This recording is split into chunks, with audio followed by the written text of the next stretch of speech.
One step inside the Cooky house is a giant leap back in time for so many of us. It's an automated life-size gingerbread home dating back to the early 1960s. The original one was at the former Capitol Court Shopping Center on Milwaukee's north side, designed by one of the mall's managers.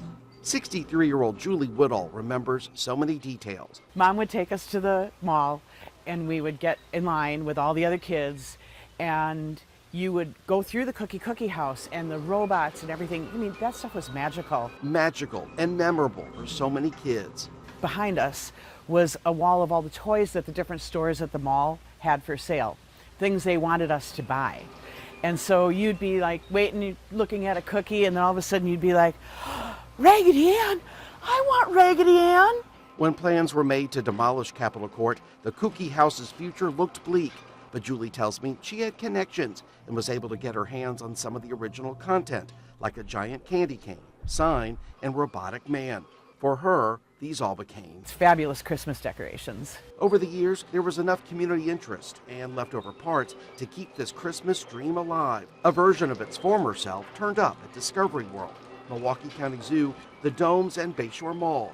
A decade ago, there was a major effort to rebuild and restore it. This is very authentic to the original, down to the details, the colors, and then even the little display windows with vintage toys. John Faust has been following this special story throughout the years and helped design the display's own webpage. He knows a lot of the history.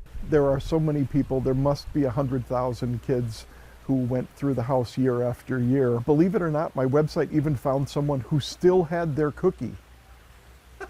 They turned it into an ornament and put it on their tree. For him personally, I see the mechanics of it. I was fascinated by that when I was a kid. My family had people who worked at A.O. Smith and who built things at Badger Meter.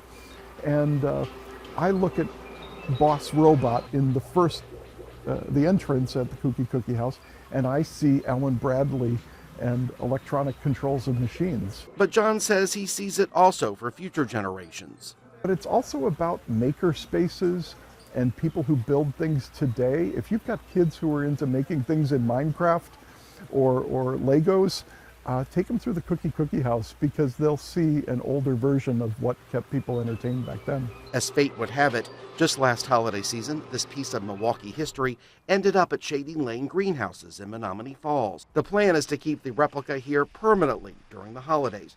Retail manager Heidi Hornung couldn't be happier. It's kind of exciting, and it makes us all smile when people call about it, because they call and ask us if we have it, and I say yes, and they're so excited, and the conversation never ends there. It's those lived experiences not to be forgotten, a true gift, especially this time of the year. One lady was in tears because she remembered her grandparents bringing her there, and another lady came. I think there were 3 or 4 generations in their group, and one in the stroller all the way to great grandma. So it was a lot of fun. It's for young and old, age 9 to 90. Everybody's in love with it. It's magic. It's Christmas. It's magic.